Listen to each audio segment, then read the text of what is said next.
Halo, selamat datang di Satu Cerita Tidur. Malam ini, kita tidak pergi jauh, kita hanya pulang ke cerita yang dulu pernah menemanimu. Tutup matamu dan biarkan Nusantara bercerita.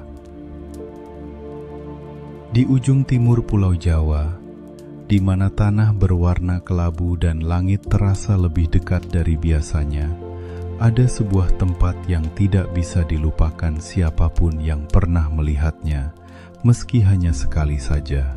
Namanya Bromo. Bukan hanya gunung, bukan hanya kawah. Ia adalah kata yang terasa seperti napas, seperti doa yang belum selesai diucapkan. Bayangkan kamu berdiri di tepi lautan pasir itu sekarang. Pasir abu kelabu yang membentang sejauh mata memandang, dingin di bawah telapak kakimu, dan di kejauhan, asap tipis mengepul dari mulut kawah yang tidak pernah benar-benar tidur. Angin di sana tidak berhembus keras, ia berbisik, dan bisikannya terasa seperti nama seseorang yang sudah lama tidak kamu sebut. Udara malam di lereng Bromo membawa aroma tanah basah yang bercampur dengan belerang yang tipis, bukan menyengat, tapi hadir, seperti tanda bahwa tempat ini hidup, bernapas, dan menyimpan sesuatu. Di kejauhan, suara angklung atau seruling tidak terdengar malam ini. Yang ada hanya keheningan berlapis-lapis, yang sesekali dipecah oleh suara kerikil jatuh dari lereng gunung jauh di sana. Malam ini, di bawah cahaya pelita yang berkedip pelan, seorang perempuan tua duduk di atas tikar pandan yang sudah mulai usang di tepinya. Rambutnya putih seperti awan pagi di atas Bromo, diikat longgar di belakang kepala dengan kain batik coklat tua. Di tangannya, sebuah mangkuk tanah liat berisi wedang jahe yang masih mengepul, dan matanya menatap ke arah puncak gunung, seolah ia bisa melihat sesuatu yang tidak bisa kita lihat. "Nak," katanya pelan, tanpa berpaling. "Duduklah. Ada cerita yang sudah lama menunggu untuk diceritakan kembali. Dan jika cerita seperti ini terasa seperti pulang ke rumah bagimu, pertimbangkan untuk menekan tombol subscribe, agar setiap malam ada dongeng baru yang menantimu di sini." Jauh sebelum ada jalan aspal yang membelah lautan pasir itu, jauh sebelum ada warung kopi yang menjual minuman hangat kepada para pendaki yang berdatangan dari kota, masyarakat Tengger sudah tinggal di sana. Mereka adalah orang-orang yang lahir dari gunung, yang tumbuh dengan bau belerang di pagi hari dan bintang-bintang yang tampak begitu besar di malam hari seolah bisa dijangkau dengan tangan. Kehidupan di dataran tinggi Tengger tidak mudah. Tanah yang subur tapi dingin, angin yang bertiup tajam di musim kemarau, dan panen yang bergantung pada curah hujan yang tidak selalu bisa diprediksi. Tapi orang-orang Tengger tidak pernah mengeluh. Mereka percaya bahwa gunung adalah leluhur mereka, bukan musuh. Dan karena itu, mereka hidup dalam keseimbangan yang dijaga dengan sangat hati-hati antara keinginan manusia dan kehendak alam. Di tengah masyarakat itulah, seorang perempuan bernama Rara Anteng tumbuh besar. Ia bukan perempuan yang luar biasa dalam cara yang mencolok. Ia tidak mempunyai kesaktian yang tampak, tidak memakai perhiasan emas, tidak bersuara keras di tempat umum. Tapi ada sesuatu dalam cara ia berjalan yang membuat orang-orang berpaling. Langkahnya lambat tapi pasti, seperti air sungai yang tidak pernah ragu menuju muara. Matanya selalu tampak sedang memikirkan sesuatu yang jauh, sesuatu yang tidak ada di depannya, tapi tetap bisa ia rasakan kehadirannya. Rara Anteng mencintai tanah tempatnya berdiri. Bukan dengan cara yang ia ucapkan dengan kata-kata, tapi dengan cara ia selalu berhenti sejenak setiap pagi di depan pintu rumahnya, memandang puncak Bromo, merasakan angin menyentuh wajahnya, beram, lalu menarik napas dalam-dalam. seolah ia sedang mengisi dirinya dengan sesuatu yang tak bisa dibeli dari pasar manapun. Di sisinya, selalu ada Joko Seger, suaminya, seorang laki-laki yang lebih banyak berbicara melalui tindakan daripada kata-kata.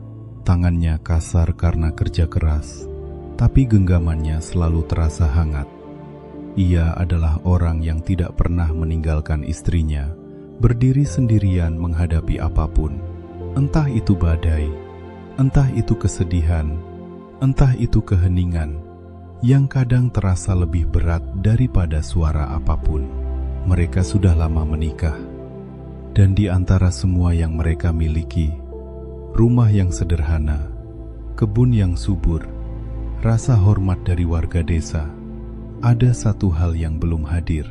Satu ruang kosong yang tidak pernah mereka bicarakan keras-keras, tapi selalu terasa seperti kursi kosong di meja makan yang selalu mereka siapkan tapi tidak pernah ada yang mendudukinya. Mereka belum dikaruniai seorang anak. Di tengah pemandangan yang menawan itu, ada satu momen dalam kisah ini yang tidak pernah dilupakan siapapun yang pernah mendengarnya. Suatu malam, ketika bulan bersembunyi di balik awan tebal dan hanya bintang-bintang kecil yang berani menembus kegelapan, Rara Anteng berjalan sendirian menuju tepi lautan pasir. Ia tidak membawa obor. Ia tidak memakai sandal. Tapak kakinya merasakan dinginnya pasir abu-abu yang lembut itu satu persatu, seperti ia sedang berjalan di atas sesuatu yang suci. Sampai di tepi, ia berhenti, memandang ke arah kawah yang mengepul di kejauhan. Lalu perlahan, tanpa suara, ia menengadahkan kedua tangannya. Ia berdoa, bukan dengan kalimat yang indah, bukan dengan hafalan yang diulang-ulang. Ia hanya membuka dirinya, seluruh dirinya, kepada alam yang berdiri di hadapannya. Ia menyerahkan kerinduan yang selama ini ia simpan rapat-rapat di dalam dadanya. Kerinduan untuk memeluk seseorang yang memanggil namanya dengan suara kecil. Kerinduan untuk mendengar langkah-langkah kaki kecil di lantai tanah rumah mereka. Angin malam membawa doa itu naik perlahan, menggulung seperti asap kawah yang tidak pernah berhenti bergerak ke langit, dan malam itu terasa seperti langit sedang mendengarkan. Bayangkan kamu berdiri di tempat yang sama dengan dia, di bawah langit yang sama, merasakan angin yang sama di wajahmu. Joko Seger tidak tertidur malam itu. Ia tahu kemana istrinya pergi. Ia tidak mengikuti, bukan karena ia tidak peduli, tapi karena ia tahu ada doa-doa yang harus disampaikan sendirian, tanpa saksi, hanya antara hati dan langit. Ia duduk di depan pintu, memeluk lututnya, menatap gelap. Di dalam dadanya ada perasaan yang sama kuatnya dengan perasaan istrinya. Kerinduan itu bukan hanya milik seorang perempuan.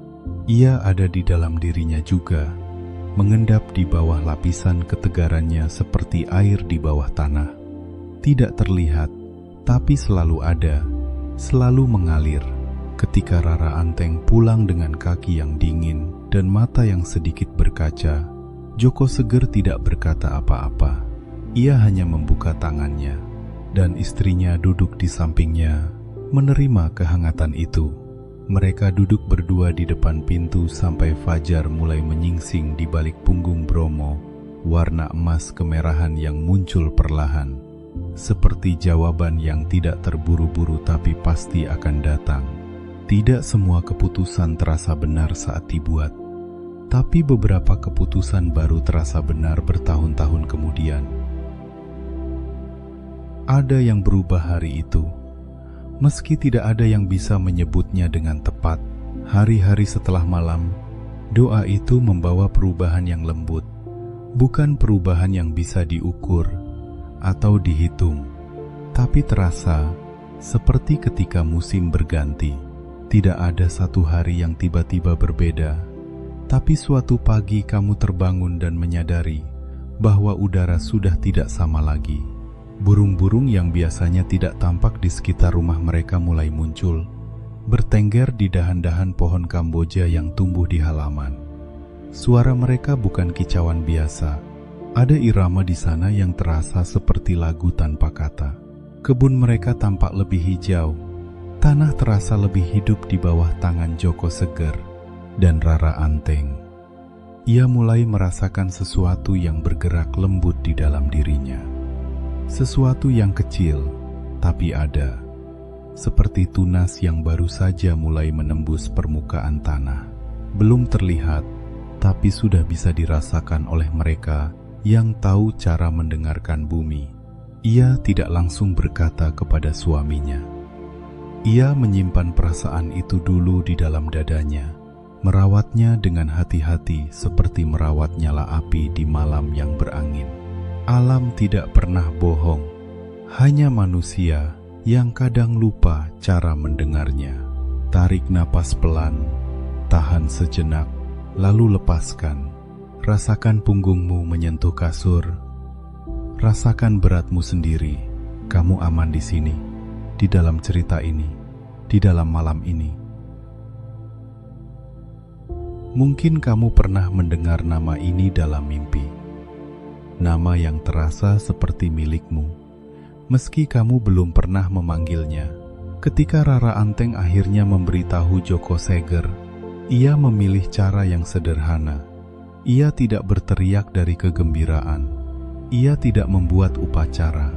Ia hanya menarik tangan suaminya dan mendekapkannya ke perutnya dan diam. Joko Seger diam juga, lama sekali. Lalu ia menunduk. Dan satu bulir air mata jatuh di punggung tangannya sendiri. Air mata yang ia tidak usahakan ditahan, tapi juga tidak ia biarkan berlebihan. Hanya satu bulir, seperti embun yang jatuh dari daun pisang di pagi hari. Satu saja, tapi bermakna. Bromo mendengar kita, bisiknya akhirnya. Rara Anteng tidak menjawab, ia hanya mengangguk. Dan keduanya duduk dalam keheningan yang paling indah yang pernah mereka rasakan bersama. Keheningan yang penuh, bukan kosong. Warga desa perlahan mengetahui kabar itu, dan sukacita memancar dari satu rumah ke rumah lain seperti cahaya pelita yang dinyalakan satu persatu di malam yang panjang. Tetua desa mengatakan bahwa kelahiran yang dinantikan selalu membawa berkah, bukan hanya bagi yang menunggu, tapi bagi seluruh tanah tempat mereka berdiri. Dan tanah itu, tanah Tengger di kaki Bromo, terasa hangat hari itu. Seperti gunung itu sendiri ikut tersenyum. Tidak ada yang tahu bahwa malam itu akan mengubah segalanya. Kebahagiaan itu berlangsung lama. Bulan-bulan berlalu dengan perasaan yang ringan, dengan langkah-langkah yang terasa lebih mudah, dengan matahari yang terasa lebih hangat dari biasanya. Tapi kemudian datanglah suatu malam yang berbeda. Awan gelap berkumpul di atas puncak Bromo bukan seperti awan hujan biasa. Mereka berkumpul dengan cara yang membuat bulu kuduk berdiri. Angin berhenti berhembus sejenak, lalu kembali dengan lebih berat, membawa sesuatu yang sulit diterjemahkan, sesuatu yang terasa seperti peringatan. Rara Anteng terbangun dari tidurnya. Ia tidak tahu apa yang membangunkannya. Tidak ada suara, tidak ada gerakan, hanya perasaan bahwa langit sedang bersiap untuk mengatakan sesuatu. Joko Seger sudah terjaga juga. Mereka saling menatap dalam kegelapan kamar mereka, tanpa berkata-kata. Di luar, tetua desa berdiri di halaman tengah desa dengan wajah yang tenang namun berat. Ia memandang puncak gunung lama sekali sebelum akhirnya berkata kepada warga yang mulai bermunculan. Alam tidak pernah berubah tanpa tujuan. Setiap tanda memiliki maknanya. Kita tunggu, kita jaga hati kita tetap bersih. Benih ketakutan ada di sana, tapi ia disimpan rapi di bawah ketenangan yang dipelajari bertahun-tahun. Dan kamu juga punya gunung seperti itu. Gunung yang hanya bisa kamu daki sendirian. Disinilah cerita ini berbelok perlahan, tapi pasti beberapa hari setelah malam yang gelap itu, suara datang dari arah kawah. Bukan suara letusan, bukan gemuruh yang menakutkan, tapi sesuatu yang lebih halus dari itu. Semacam gema dalam yang hanya bisa dirasakan oleh mereka yang mendengarkan dengan seluruh tubuhnya, bukan hanya dengan telinga. Seperti ketika kamu meletakkan telingamu di tanah dan merasakan denyut bumi dari bawah. Ada di sana, ada dan nyata, meski tidak semua orang bisa menangkapnya. Tetua desa yang paling tua dari seluruh warga Tengger berdiri di tepi lautan pasir sendirian selama waktu yang lama. Ketika ia kembali, wajahnya berbeda. Ia mendatangi rumah Rara Anteng dan Joko Seger. Gunung sudah berbicara, katanya perlahan. Duduk di depan pasangan itu dengan cara yang membuat keduanya merasa bahwa apa yang akan dikatakan selanjutnya membutuhkan seluruh keberanian yang mereka punya. Ia telah mendengar doa kalian. Ia telah memenuhi permohonan kalian. Tapi ada harga untuk setiap hadiah yang besar. Ada tanggung jawab yang datang bersama setiap anugerah. Rara Anteng menggenggam tangan suaminya. Tidak erat-erat, hanya memastikan bahwa tangan itu ada di sana. Katakan, kata Joko Seger dengan suara yang lebih rendah dari biasanya. Dan tetua desa pun bercerita. Rasakan bebanmu perlahan mengendur bahu yang tadi tegang. Kini turun sedikit.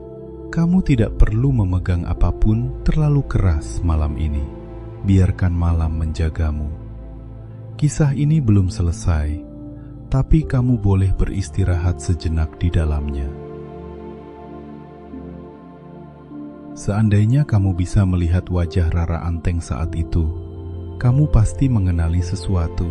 Kata-kata tetua desa mengalir pelan ke dalam ruangan yang hening itu seperti air dingin mengisi sebuah bejana. Perlahan, tapi terasa beratnya. Gunung Bromo, kata sang tetua, adalah penjaga yang hidup. Ia bukan sekadar tanah dan batu. Di dalamnya berdiam kekuatan yang sudah ada jauh sebelum manusia pertama menginjakan kaki di dataran tinggi Tengger. Dan kekuatan itu tidak memberikan sesuatu tanpa meminta sesuatu kembali. Kelak, jika Rara Anteng dan Joko Seger dikaruniai banyak anak, karena itulah yang dimohonkan, banyak anak untuk mengisi rumah yang selama ini sunyi, maka anak yang paling bungsu, anak terakhir yang lahir, harus diserahkan kepada kawah sebagai persembahan, sebagai tanda bahwa mereka tidak lupa dari mana hadiah mereka berasal.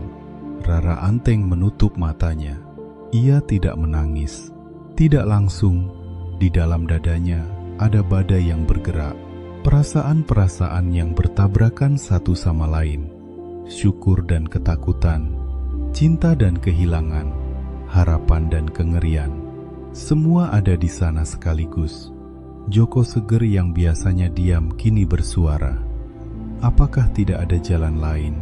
Tetua desa menggeleng pelan. Tidak semua janji bisa dinegosiasikan, nak. Ada janji yang lebih tua dari kita semua. Gunung tidak meminta untuk mengambil. Ia meminta untuk dihormati. Dan dalam keheningan yang mengikuti kata-kata itu, Rara Anteng membuka matanya. Matanya tidak basah, tapi ada sesuatu di dalamnya yang sudah berubah selamanya.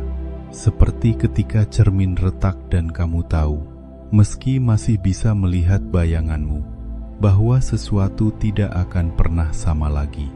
Ia mengangguk, pelan. Pasti, ia tidak menangis. Ia hanya berdiri lebih tegak dari biasanya. Dahulu kala, di sebuah tempat yang kini hanya diingat oleh angin, janji itu tersimpan di dalam hati mereka seperti batu di dasar sungai. Selalu ada, selalu terasa, tapi tidak selalu tampak di permukaan. Tahun-tahun berlalu, dan Bromo menepati bagiannya dari janji itu. Satu persatu, anak-anak lahir ke dunia pasangan Rara Anteng dan Joko Seger.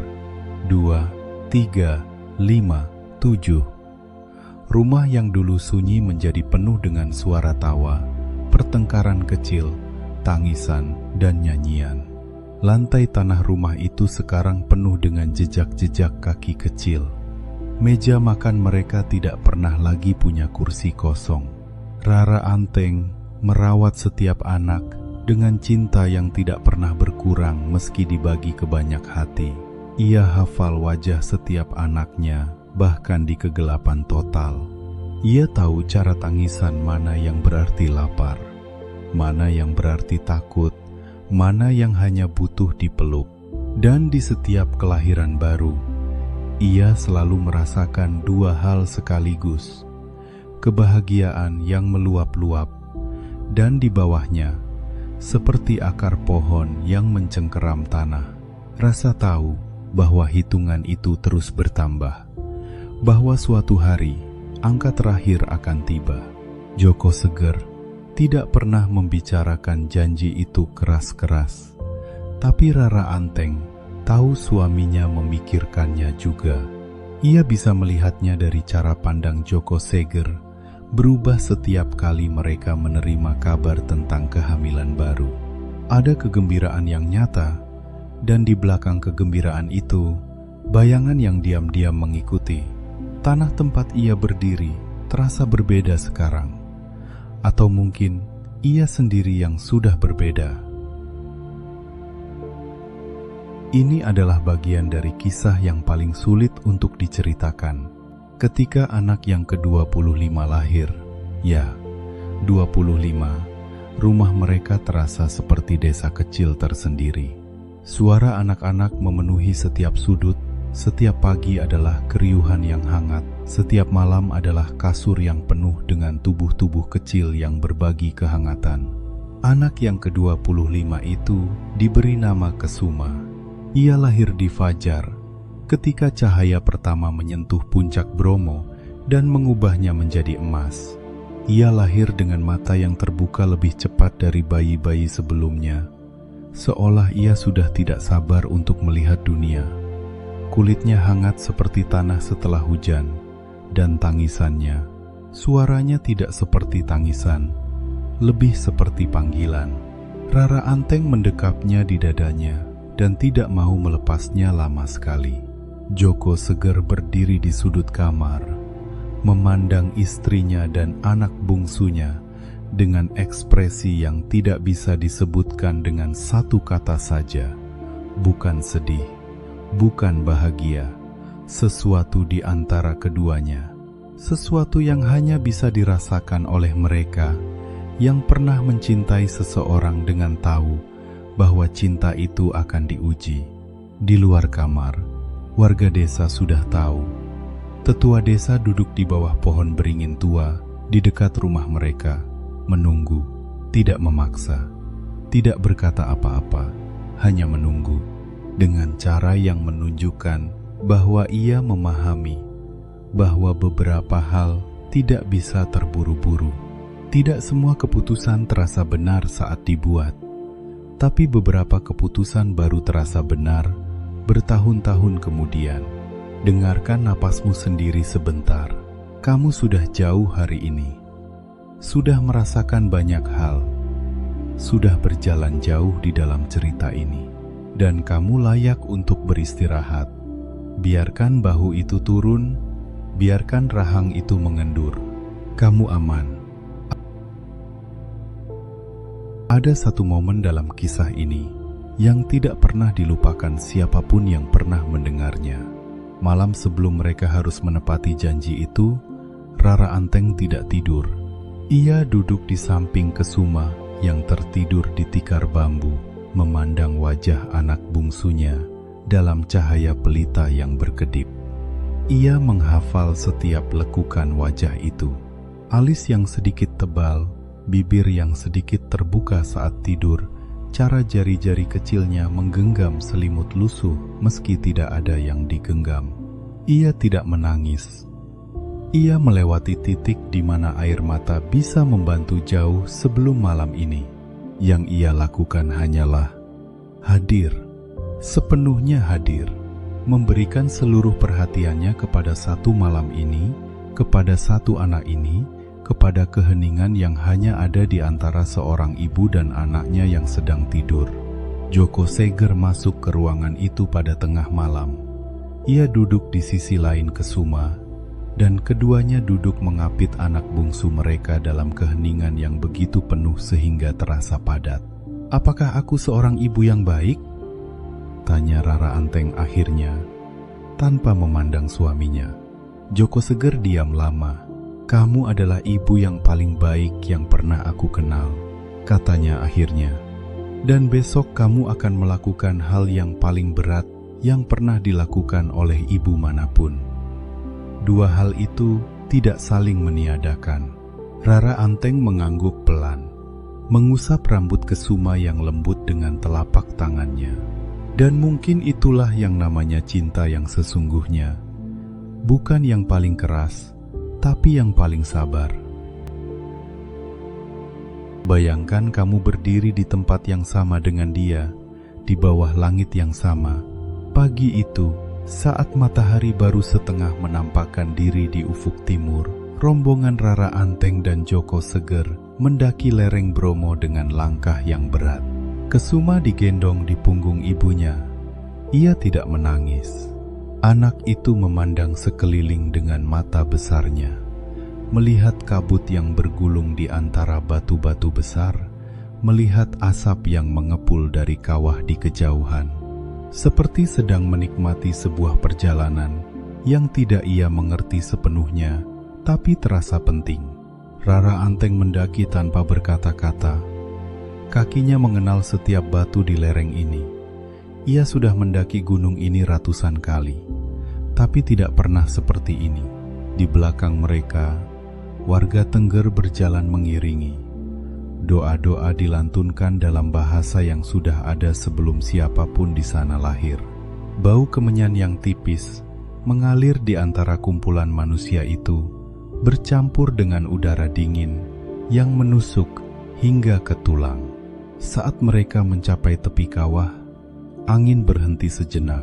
Kabut tipis menyelimuti puncak seperti pelukan. Rara Anteng berdiri di sana, merasakan getaran gunung di bawah telapak kakinya.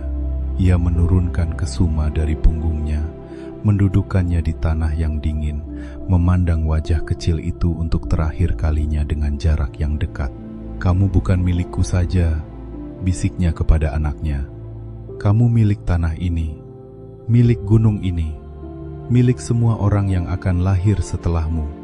Kesuma menatap wajah ibunya, dan sesuatu di dalam tatapan anak itu seperti pengertian yang tidak semestinya ada di mata sekecil itu.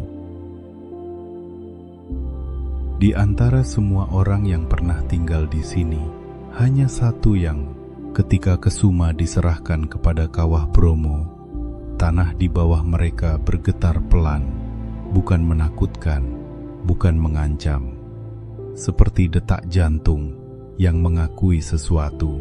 Asap dari kawah berubah bentuk sebentar, bergulung ke atas dalam pola yang tidak biasa, seperti tangan yang terentang ke langit, dan kemudian kembali normal.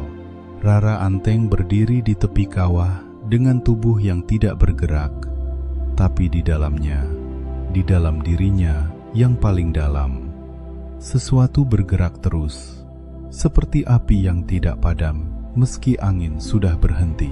Joko Seger berdiri di belakangnya, tangannya di bahu istrinya, tidak berkata apa-apa, hanya ada, dan dalam keheningan yang paling sempurna yang pernah ada di puncak Bromo itu, Rara Anteng merasakan sesuatu yang ia tidak bisa jelaskan kepada siapapun, sesuatu seperti kedamaian. Bukan kedamaian yang menyenangkan, bukan kesenangan, tapi kedamaian yang lebih tua dan lebih dalam dari itu. Kedamaian yang datang dari mengetahui bahwa kamu telah melakukan apa yang harus dilakukan, meski setiap selnya menentang. Ia tidak melarikan diri dari momen itu, Dan mungkin itulah keberanian yang sebenarnya. Bukan tentang tidak merasa takut, tapi tentang tetap berdiri, meski seluruh tubuhmu ingin berlari. Kamu boleh menutup mata sekarang. Jika belum, suara ini akan menemanimu kemanapun kamu pergi malam ini. Tidak perlu memegang cerita ini terlalu erat. Biarkan ia mengalir seperti sungai yang tidak terburu-buru. Diam-diam, tanpa disadari siapapun yang ada di desa itu, sebuah warisan sedang lahir. Ketika rombongan itu turun kembali ke desa, tidak ada yang bersorak, tidak ada yang menangis keras-keras. Ada kesedihan di sana, tapi ada juga sesuatu yang lain, rasa hormat yang dalam. Seperti ketika kamu menyaksikan sesuatu yang besar terjadi, dan kamu tidak bisa meresponsnya dengan kata-kata biasa. Malam itu, Desa Tengger berkumpul di halaman tengah. Tetua desa berdiri di depan mereka semua dan berkata bahwa pengorbanan Rara Anteng dan Joko Seger tidak boleh hilang ditelan waktu, bahwa janji yang sudah ditepati dengan harga setinggi itu harus diingat, harus dirayakan, harus diwariskan. Dan maka lahirlah Kasada, upacara yang setiap tahun dilakukan oleh masyarakat Tengger sebagai bentuk penghormatan kepada leluhur dan kepada gunung yang menjaga mereka. Setiap tahun, di bawah cahaya bulan purnama yang paling terang, di bulan Kasada, warga berjalan menuju Kawah Bromo, membawa sesajen, hasil bumi, makanan, buah-buahan, dan melemparkannya ke dalam kawah sebagai tanda bahwa mereka ingat, bahwa mereka tidak lupa, bahwa hutang cinta itu masih terus dibayar. Itu adalah upacara yang masih ada hingga hari ini. Mungkin itulah yang namanya keberanian di tanah ini. Bukan soal pedang, tapi soal hati yang tidak melarikan diri. Begitulah cara tanah ini menyimpan rahasia di dalam cerita, bukan di dalam batu. Rara Anteng dan Joko Seger hidup bertahun-tahun setelah itu. Mereka merawat anak-anak mereka yang lain dengan cinta yang tidak berkurang. Mungkin justru semakin dalam, karena telah melalui ujian yang paling berat. Rumah mereka tetap penuh, tawa tidak berhenti, kehidupan tidak berhenti. Tapi setiap tahun, ketika bulan Kasada tiba, Rara Anteng selalu berjalan ke tepi lautan pasir di malam hari, sendirian, menengadahkan tangannya ke langit, sama seperti malam pertama dulu, ketika ia berdoa dengan seluruh dirinya kepada gunung yang mendengarkan.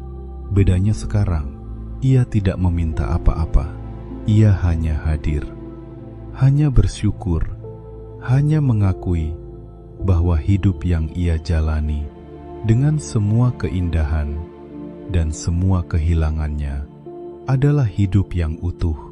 Joko Seger selalu menemukannya di sana, berdiri di tepi pasir dengan angin malam yang sama, dan ia selalu duduk di sampingnya, menunggu sampai istrinya siap untuk pulang. Mereka tidak banyak bicara di saat-saat seperti itu. Mereka tidak perlu. Kadang kita perlu pergi sangat jauh hanya untuk menemukan bahwa yang kita cari ada di dekat kita sejak awal. Dan itulah kisah yang telah disimpan oleh Gunung Bromo selama berabad-abad. Kisah yang setiap tahun diulang kembali dalam upacara Kasada. Ketika warga Tengger berjalan di bawah cahaya bulan purnama dengan sesajen di tangan, menuju kawah yang tidak pernah tidur. Rara Anteng dan Joko Seger sudah lama pergi. Nama mereka tidak tertulis di buku sejarah manapun. Tidak ada patung yang dibangun untuk mereka. Tidak ada jalan yang dinamai menurut mereka. Tapi setiap kali api unggun menyala di malam Kasada, setiap kali sesajen dilemparkan ke dalam kawah, dan asap putih mengepul ke langit, mereka ada di sana. Di dalam gerak tangan yang melemparkan, di dalam doa yang dilantunkan dengan suara rendah, di dalam tangis yang kadang hadir tanpa sebab yang jelas. Nah, ada satu hal yang ingin kukatakan sebelum malam ini berakhir. Kita semua pernah menyimpan janji yang terasa terlalu berat. Kita semua pernah berdiri di tepi sesuatu yang tidak kita inginkan tapi harus kita hadapi. Dan di saat-saat seperti itu, yang membuat kita berdiri tegak bukan karena kita tidak takut. Yang membuat kita berdiri tegak adalah karena ada sesuatu yang kita cintai lebih besar dari rasa takut kita. Mungkin itu cinta kepada orang lain. Mungkin itu janji yang pernah kita ucapkan. Mungkin itu keyakinan bahwa apa yang kita lakukan hari ini akan menjadi bagian dari warisan yang lebih besar dari diri kita sendiri. Rara Anteng tidak sempurna. Ia ketakutan, ia ragu, ia mungkin menangis di malam-malam yang tidak ada yang tahu. Tapi ia tetap berdiri di tepi kawah itu, dan ia tetap mencintai dengan cara yang paling manusiawi, yang paling tidak mudah. Sejenak, biarkan cerita ini mengendap di dalam dirimu. Rasakan apa yang baru saja kamu dengar. Biarkan ia menetap di tempat yang paling dalam, di mana kata-kata tidak bisa lagi menjangkaunya. Di sanalah cerita-cerita seperti ini hidup, bukan di kepala, tapi di dada. Terima kasih, Jawa Timur, untuk cerita yang kamu simpan selama berabad-abad. Untuk tanah yang tidak pernah lupa, untuk gunung yang tidak pernah berhenti mengepul, seolah ia masih menceritakan sesuatu kepada siapapun yang mau mendengarkan.